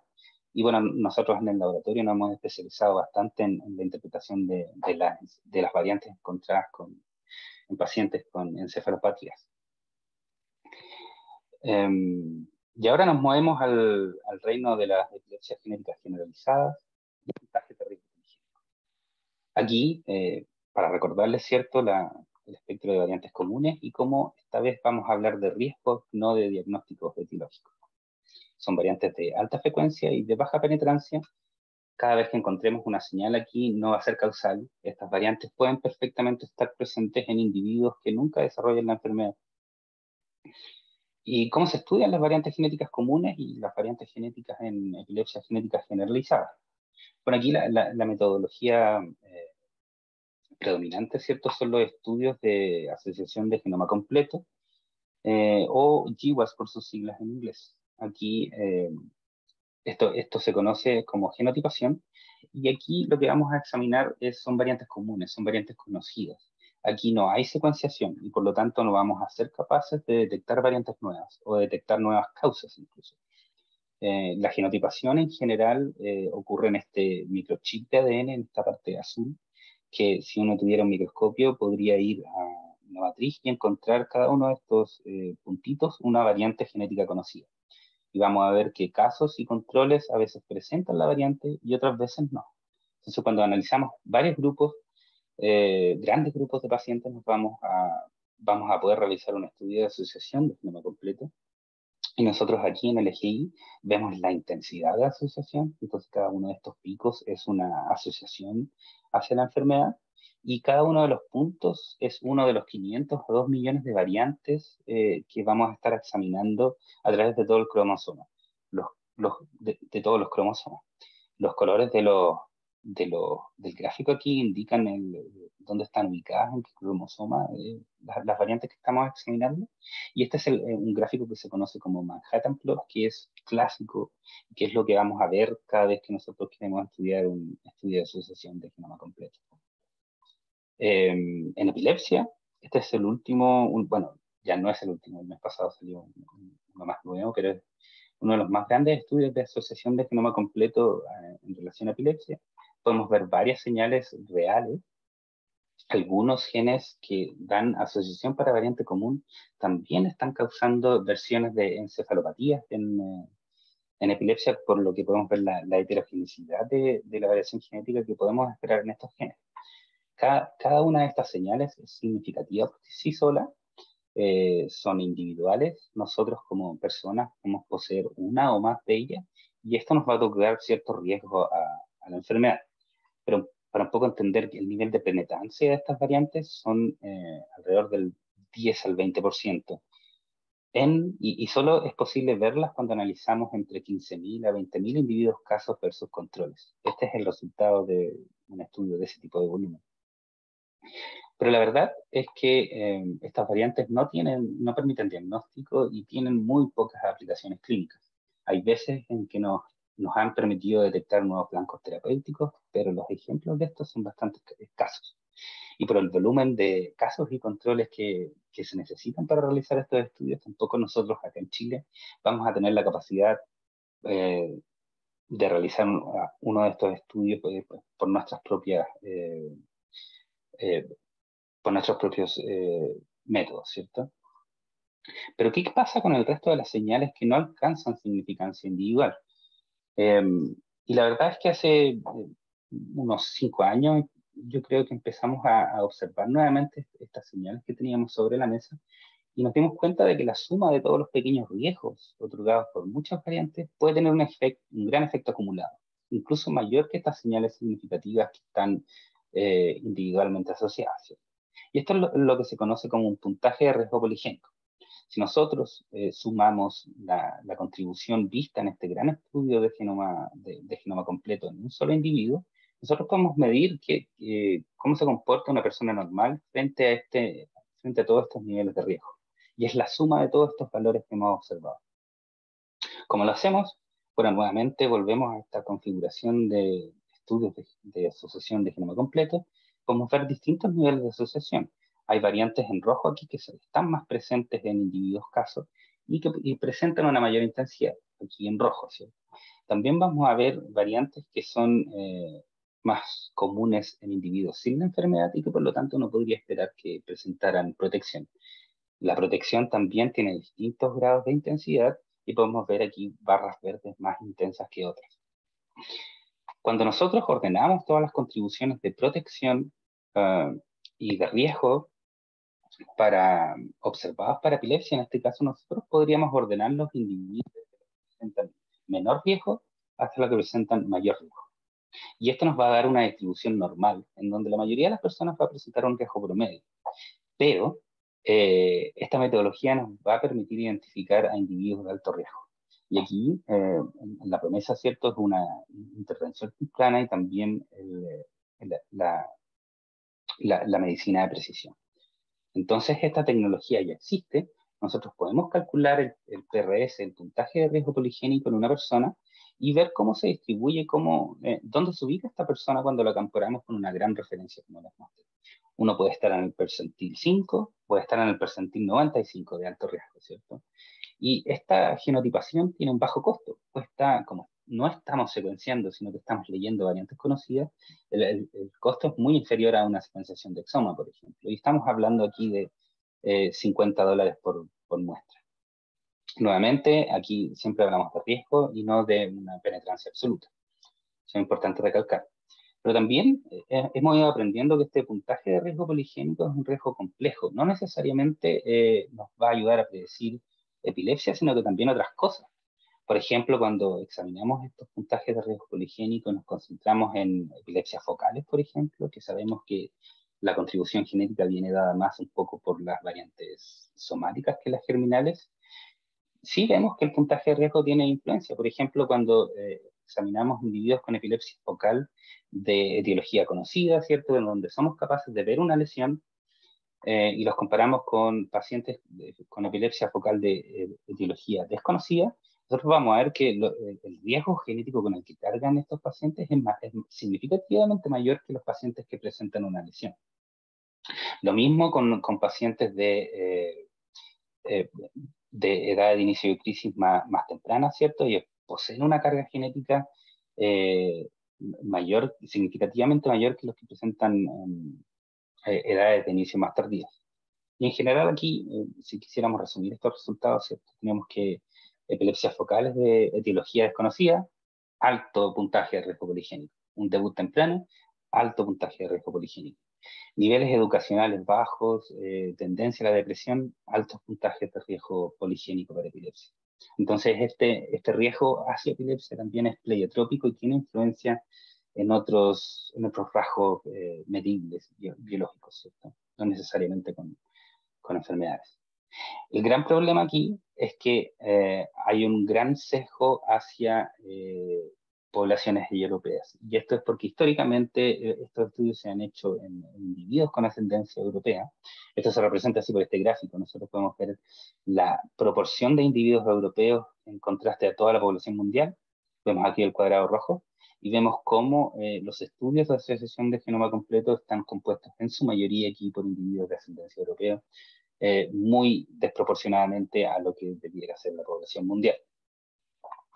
Y cuando vemos estos puntajes de riesgo poligénico en su máxima eficiencia en individuos europeos, si los trasladamos a individuos con otras etnicidades, su eficiencia baja de manera importante, por lo tanto, esto tiene un efecto directo en cómo ciertas tecnologías desarrolladas en otras poblaciones no son directamente transferibles a nuestra propia población. Y por lo tanto, aquí es un deber ya si queremos beneficiarnos de estas tecnologías, ¿cierto? El de poder construir nuestras propias medidas y comparar a la genética de nuestra propia población. Sin ir más lejos, aquí les muestro el origen de los datos del estudio de asociación de genoma completo más grande que se ha realizado. Esta es la iniciativa que se conoce como EPI25, son 25.000 exomas completos que fueron medidos y vemos una gran ausencia de muestras con origen latinoamericano, a pesar de que nosotros, según el Global Burden of Disease, estamos presentando prevalencias de la enfermedad iguales o superiores por distintos motivos, ¿cierto? No necesariamente genéticos. Pero la enfermedad está igual de presente en nuestra región que en otras, ¿cierto? Nuestra genética también no es homogénea. Nosotros, y estos aquí, cada barrita vertical es un individuo y los colores nos muestran los porcentajes de asimetría observados, ¿no? En una muestra de Santiago de 1.200 personas, podemos ver que los individuos chilenos tenemos una genética mixta o mestiza entre un componente europeo, ¿cierto? Y un componente netamente amerindio o huilliche, en este caso dado por rojo, que está presente también en otras poblaciones latinoamericanas con distinta proporción.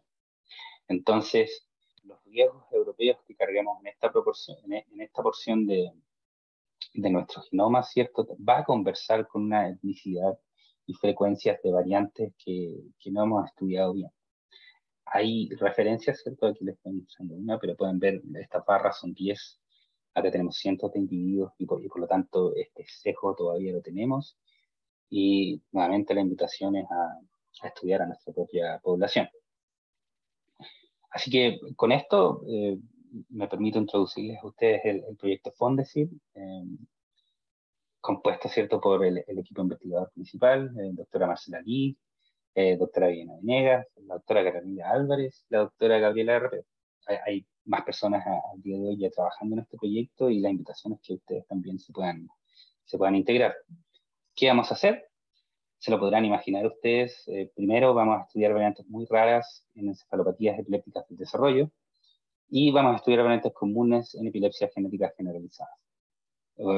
Unas, por supuesto, con secuenciación de exoma y una interpretación de variantes enfocada en el diagnóstico de nuevas causas, ¿cierto? Y en individuos con epilepsias genéticas generalizadas vamos a genotipar y calcular por primera vez puntajes de riesgo poligénico en individuos chilenos. ¿Cómo lo vamos a hacer? Bueno, nos vamos a sumar a otras iniciativas que están en desarrollo. Vamos a genotipar 500 casos chilenos con epilepsias genéticas generalizadas y los vamos a integrar a una gran cohorte de individuos latinoamericanos. Entonces aquí nosotros, estos individuos latinoamericanos control que están disponibles y van a colaborar con nosotros, nos van a permitir realizar un estudio de asociación de genoma completo que pudiera o no facilitar la identificación de señales propias en nuestros casos. Pero más importante que el estudio de asociación propiamente tal es la aplicación de metodologías de riesgo poligénico y ver cómo nuestros propios pacientes se distribuyen en comparación a los otros casos de la iniciativa EP25.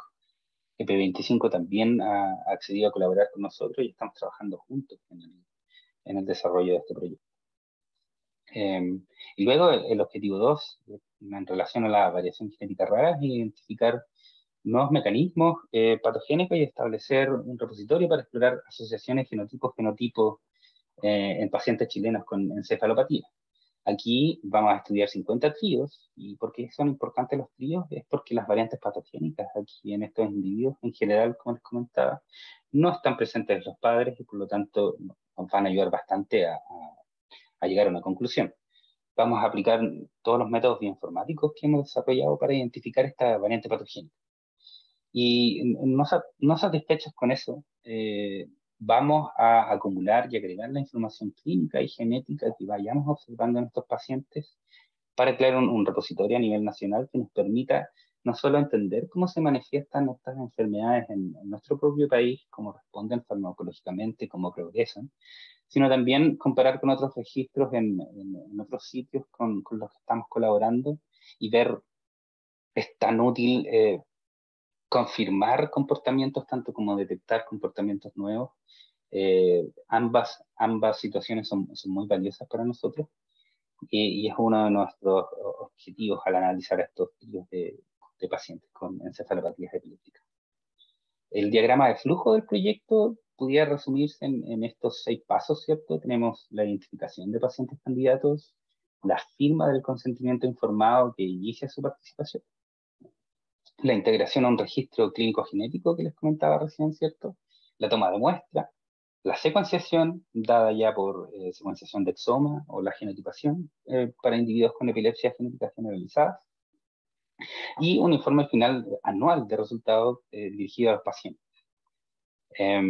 Primero, para la identificación de pacientes candidatos, tenemos criterios de inclusión bastante sencillos, con algunos detalles, ¿cierto? Pero se pueden resumir en pacientes con epilepsia genética generalizada mayor de 5 años, esto para evitar el sobrelape con pacientes que pudieran tener en realidad una encefalopatía, con crisis generalizadas de todo tipo, crisis tónico-clónicas, generalizadas, de ausencia o mioclónicas.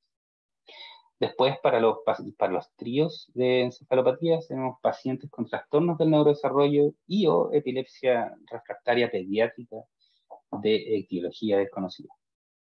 Esto no tiene un límite de superioridad o de sexo. Pacientes adultos son igualmente atractivos en la participación del proyecto. Si tenemos 2 criterios de exclusión, en suma los criterios de inclusión, y es la evidencia de epilepsia focal en pacientes tanto con epilepsia generalizada como en encefalopatías epilépticas de desarrollo. Podemos excluir los casos con crisis focales lesionales no adquiridas o adquiridas, y esto es porque aquí la genética y las variantes causales a nivel genético que existen o que pudiéramos detectar requieren de una metodología más compleja, mucho más difícil de realizarse. Vamos a requerir tejido, ¿cierto?, de la lesión para poder ver la variante en la mayoría de los casos, y eso no es posible. Y también en pacientes que ya tengan un diagnóstico con una evidencia de variante patogénica, ¿cierto? Nosotros vamos a privilegiar la detección de nuevas causas, de nuevos diagnósticos, y para pacientes que ya posean esta variante, ¿cierto?, detectada, no van a ser incluidos en el estudio, pero sí bien pudieran participar del registro. Podemos conversar de eso más adelante. Luego el consentimiento informado se realiza directamente en conjunto con el médico tratante y el grupo nuclear de investigación, ¿cierto? Si ustedes detectaron un paciente que es elegible a participar, ¿cierto? Ustedes se pueden poner en contacto con nosotros y enviamos la documentación, ¿cierto? Y vamos a coordinar el proceso de consentimiento, que podemos nosotros también participar a nivel institucional. Hemos ido trabajando también con ciertas instituciones para formalizar nuestro proyecto y el reclutamiento de pacientes a nivel institucional, pero también lo podemos hacer a nivel privado directamente con el médico tratante. El consentimiento, ¿cierto?, termina, y es en esencia la firma de este documento que nosotros ya tenemos aprobado por el Comité de Bioética acreditado correspondiente, y constituye la firma de este documento, ¿cierto? Inicia la participación del paciente al estudio. Desde ese momento, la invitación luego es a integrar al paciente su información clínica y genética al registro que tiene un formato REDCap, que es una plataforma diseñada para la captura de datos de manera segura y encriptada y garantiza que los datos de los individuos participantes estén protegidos. Aquí tanto el médico tratante como el equipo investigador va a contribuir a rellenar este REDCap, que es un formulario bastante completo que va a resumir la presentación de la enfermedad del individuo y nos va a permitir estudiar en grandes grupos, tanto a nivel nacional como internacional, la presentación de epilepsia. Este formulario fue transferido de la iniciativa EPI25 y fue creado en consenso por más de 200 investigadores alrededor del mundo para estudiar epilepsia. Este formulario, si ustedes quisieran acceder a él, iniciando la participación del individuo, ustedes recibirían un link por parte de nosotros y podrían rellenarlo tanto en el computador como en su celular de manera segura y encriptada. Por lo que el compartir este formulario es bastante sencillo y verán si deciden trabajar con nosotros, ¿cierto? También de que resulta bastante sencillo trabajar con él. Luego la toma de muestra, esto ya sí requiere la participación del paciente, se hace en conjunto con el equipo investigador y en coordinación con la coordinadora de clínica, ¿cierto? Valga la redundancia. Tenemos 2 vías de toma de muestra: sangre para individuos que sobre todo estén en Santiago y que puedan ser reclutados tanto en el laboratorio de clínica alemana como en la empresa Biosoluciones SPA. Nosotros tenemos convenios con ambas instituciones para la toma de muestras en un lugar seguro y el almacenamiento de la misma en el largo plazo, ¿cierto? También, sobre todo para individuos de regiones que tengan dificultad en la movilidad, nosotros estamos en condiciones de tomar y enviar kits de recolección de saliva a domicilio y coordinar su recepción tanto en Biosoluciones como en la misma universidad para recolectar la muestra desde lejos. En ambos casos, la extracción de ADN se hará en el Centro de Genética y Genómica de la Universidad del Desarrollo y desde aquí vamos a la etapa de secuenciación que la vamos a externalizar hacia afuera. Vamos a extraer el ADN, ¿cierto? Y lo vamos a secuenciar en un instituto ubicado en Boston, que se llama el Broad Institute, que es una colaboración entre el MIT y Harvard, que proveen de estas metodologías, tanto de genotipación como de secuenciación, de última calidad, ¿cierto? Y que también nos va a permitir integrarnos directamente a esta iniciativa del EPI25 y rellenar, ¿cierto? Aquí un espacio de participación por parte de Latinoamérica, donde vamos a poder comparar directamente este registro clínico que ellos poseen con más de 25.000 pacientes. Es muy importante recalcar que todos los procedimientos que hemos propuesto para este proyecto y que ya se encuentran en ejecución fueron aprobados por el Comité de Bioética acreditado a nivel nacional, ¿cierto? Y no va a incluir datos personales, siempre sus datos van a estar encriptados, anonimizados, y para nosotros es una prioridad, ¿cierto?, proteger estos datos. ¿Qué vamos a generar nosotros, ¿cierto? Un nuevo conocimiento, los resultados esperados de este proyecto en un lapso de 4 años, va a incluir nuevos diagnósticos etiológicos, nuevas variantes detectadas, nuevas correlaciones genotipo-fenotipo. Vamos a adaptar el cálculo de riesgo genético para pacientes chilenos y también vamos a observar estadísticas globales que pudieran ser de interés ya a un nivel epidemiológico, ¿cierto?, a nivel nacional. Pero también es nuestra preocupación hacer llegar todos estos conocimientos de vuelta a los pacientes participantes y por eso el último etapa, ¿cierto?, de este flujo del proyecto es en el informe anual de resultados, en donde vamos a ir haciendo partícipe a los individuos participantes de todos nuestros resultados y también problemas que vayamos encontrando en el camino, ¿cierto? Así que ese es el resumen del proyecto. La invitación está abierta a participar. Tenemos financiamiento asegurado hasta el 2026 y, como les comentaba, tenemos toda la infraestructura y la documentación en regla para garantizar también la seguridad de los pacientes participantes.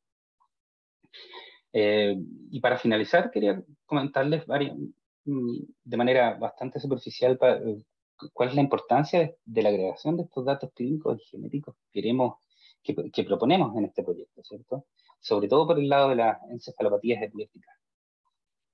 Si nosotros agregáramos datos, ¿cierto? Múltiples datos, somos capaces de predecir función o de efecto funcional.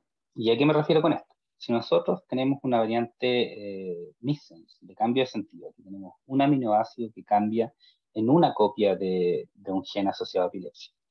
Uno de los genes más comúnmente asociados a epilepsia son los canales de sodio, los canales de calcio, los canales de potasio, ¿cierto?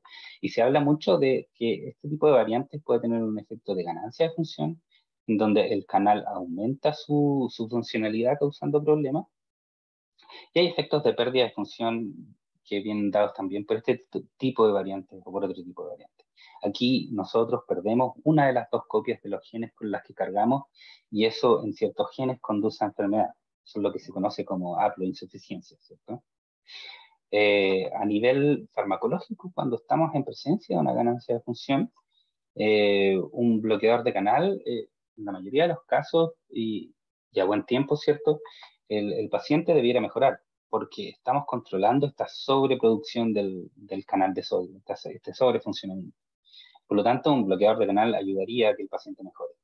Sin embargo, cuando el bloqueador de canal es aplicado a un paciente con una pérdida de función, el paciente empeora. Y es porque estamos afectando la única copia del gen que nos queda, ¿cierto? Entonces, esta distinción de ganancia de función y pérdida de función es muy, muy importante y viene dada en variantes patogénicas. Entonces, concluir la patogenicidad de una variante no es suficiente para estos casos, ¿cierto? Y por lo tanto, aquí también es muy importante, se me olvidó decirles, pero los pacientes de pérdida de función ya hoy en día están siendo candidatos a terapia génica con oligonucleótidos antisensitivos que están diseñados para aumentar la producción de la única copia que nos queda del gen y rescatar la funcionalidad de, que se espera, ¿cierto?, de este gen. Entonces, predecir a partir de una variante patogénica que es ganancia de función y que es pérdida de función es muy, muy importante. Y aquí agregamos datos para realizar esta predicción. Agregamos datos de conservación entre múltiples especies, datos estructurales que vamos viendo con distintas variantes que se comportan de manera de ganancia o pérdida de función, datos electrofisiológicos, experimentos de patch clamp para ver cómo se comporta esta proteína mutada, y estadística, por supuesto.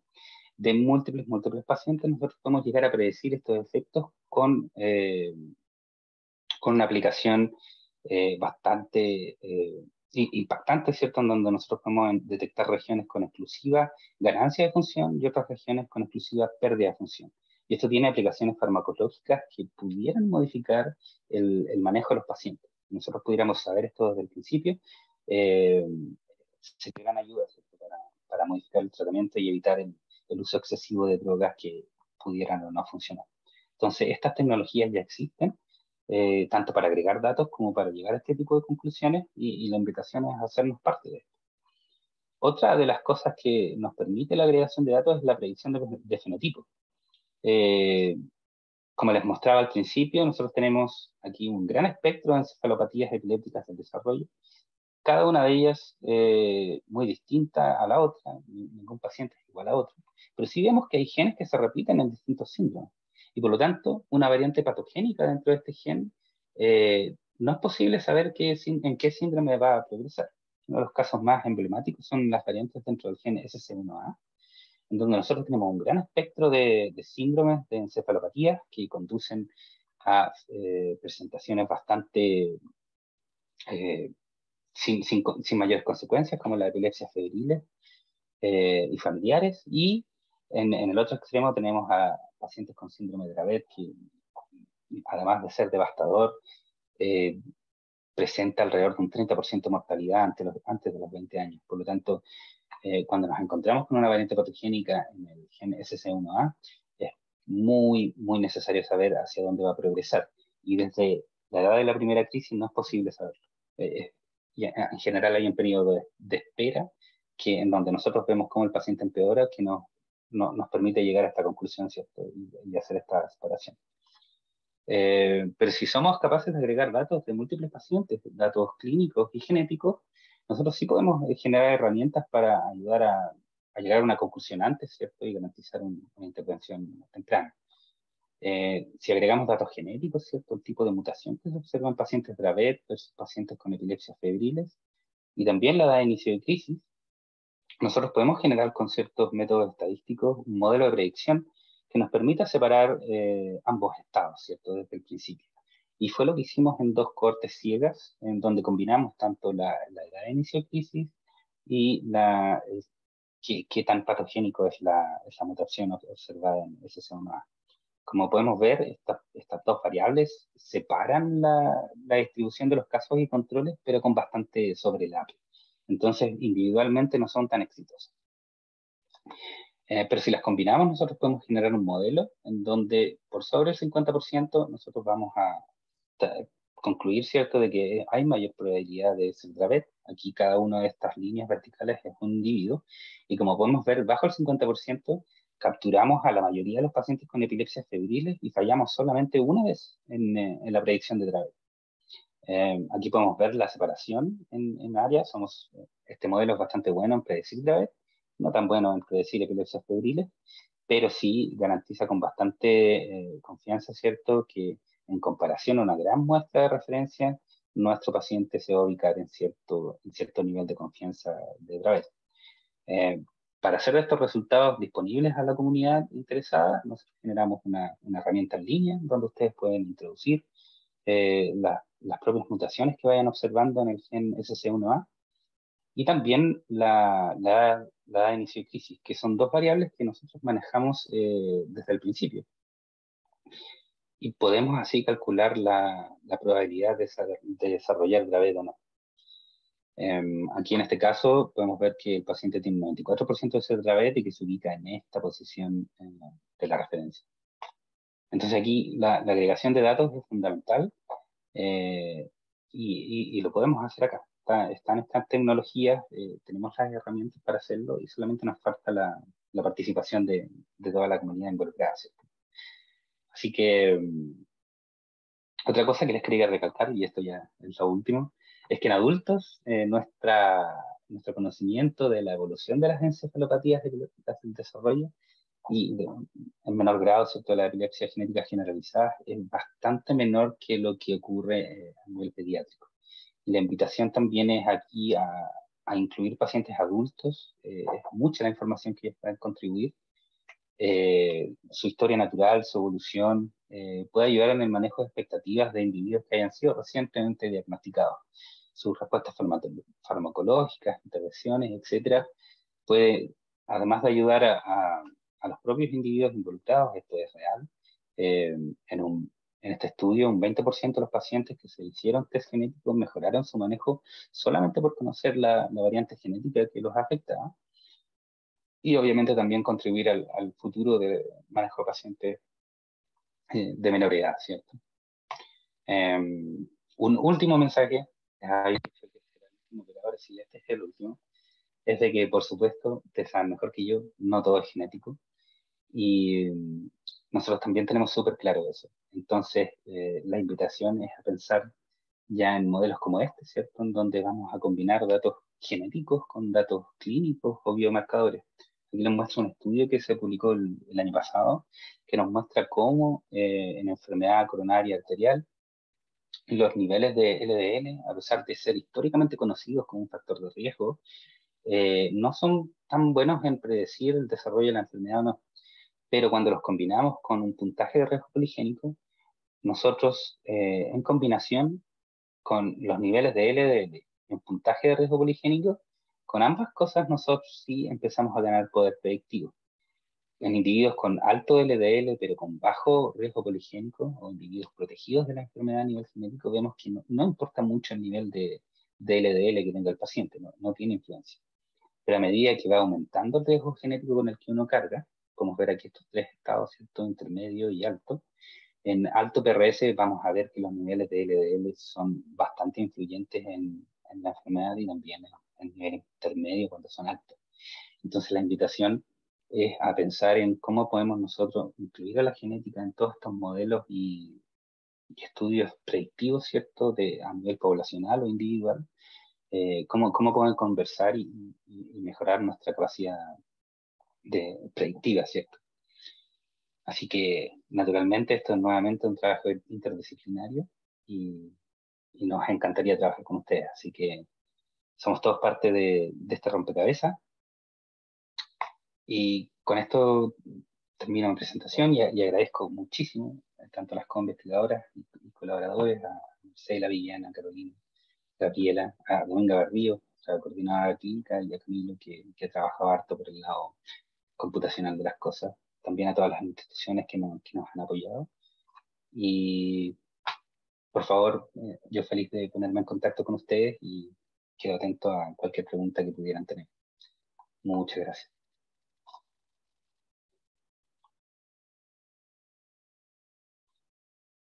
Bien, muchas gracias, doctor Pérez. Muchas gracias por la presentación. En realidad, muchas gracias por partir desde lo básico, ¿no es cierto? Desde poder enseñarnos cómo estructurar, ¿no es cierto? Entender un poquito estos patrones de los estudios genéticos y además qué hacer en los casos, por ejemplo, de significado incierto, cómo tratar de ordenarnos en las nuevas bases de datos que están apareciendo. Y yo lo digo de la parte de adulto, gracias también por incluir población adulta, ¿ya? Porque en verdad quedamos muy fuera en general de estos estudios, así que también agradecido de esa parte, darle información a los pacientes, y me llamó mucho la atención en especial los modelos predictivos los que se están recogiendo, esto de la agregación de datos, pucha, se ve como a futuro una forma ideal de poder ir discerniendo el pronóstico o la forma de progresión de nuestros pacientes, un poco tener la bolita de cristal de cómo va a evolucionar. Así que muy, muy agradecido.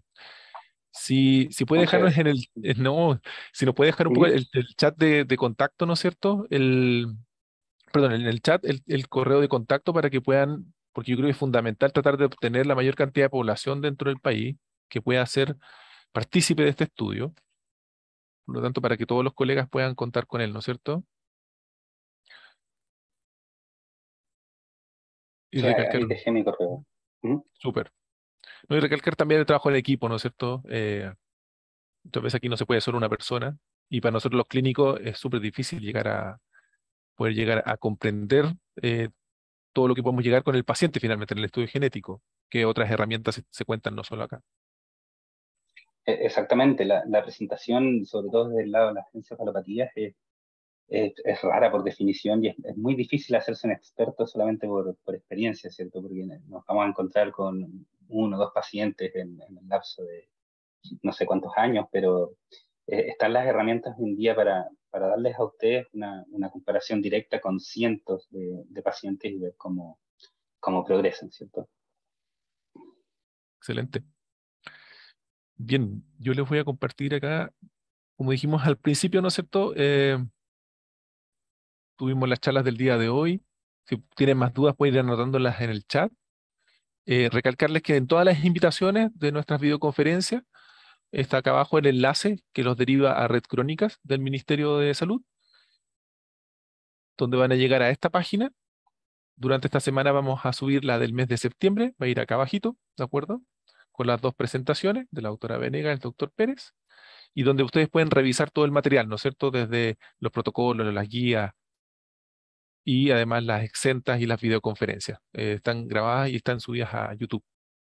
Y además, comentarles que esta semana, ¿no es cierto?, es la celebración de la Semana de la Epilepsia, en especial el día 9, y como regalo desde el grupo asesor a todos los servicios de salud, durante el mes van a llegar los trípticos que se confeccionaron por cada uno de los miembros del grupo asesor. Ustedes pueden ir después viéndolos, están todos formateados, ¿no es cierto? Hay varios muy interesantes, ¿no es cierto? Desde epilepsia en adulto mayor, epilepsia en mujer, adolescencia, etcétera. ¿Ya? Así que están hechos para ustedes. Tenemos la mano levantada desde Iquique, ¿no es cierto? La doctora Soto. Carla.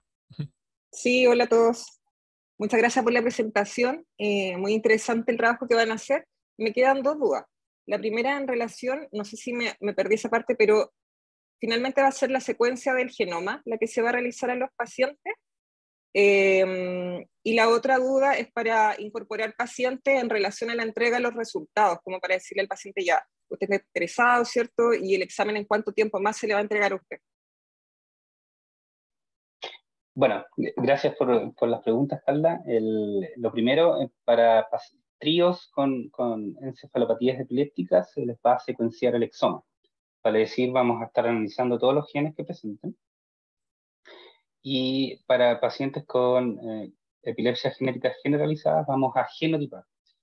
Ahí no va a haber secuenciación, va a haber genotipación de variantes conocidas con el fin de evaluar cómo se comportan las variantes comunes. Y la segunda pregunta, si mal no recuerdo, es con La entrega de respecto resultados. la entrega de resultados. Bueno, las velocidades de investigación en estos aspectos son bastante más lentas que el acceso a una compañía de diagnóstica, ¿cierto? Por eso nosotros estamos ofreciendo este informe anual para hacer la diferencia en que cada vez que obtengamos un diagnóstico vamos a informar directamente al paciente. Nosotros necesitamos acumular ciertos batch de muestras para enviarlos a secuenciación y eso enlentece bastante una secuenciación individual que puede demorarse 3 meses. Nosotros ofrecemos un informe anual, que sea la etapa que se encuentra el proyecto. Nosotros vamos a estar constantemente informando al paciente de qué es lo que hemos encontrado. Ojalá en el primer informe encontrar la variante patogénica. Sabemos que a veces eso puede tomar un poco más de tiempo, pero esos son los tiempos que queremos manejar. Y disculpa, Eduardo, la otra pregunta para generar también más interés. ¿Esa entrega de resultados será por parte de genetistas, por parte del equipo, cierto? Bueno, en el equipo estamos trabajando con Gabriela Repeto, genetista, especialista en estos temas, y también bueno, tanto Viviana, Marcela como Carolina tienen bastante experiencia en el análisis de este tipo de resultados. Ya, gracias. Súper. Bien, pues. Estamos llegando al final, ¿no es cierto? Muchas gracias por las presentaciones, muchas gracias a los expositores, ¿no es cierto? Por el nivel que siempre alcanzamos de convocatoria, más de 100 equipos conectados, así que se agradece la presencia, ¿ya? Cuídense Muchas mucho, gracias. nos vemos, nos vemos en la próxima videoconferencia a principios del próximo mes. ¿Bien? Cuídense mucho, que estén muy bien. Chao. Gracias. Chao. Muchas gracias. Adiós.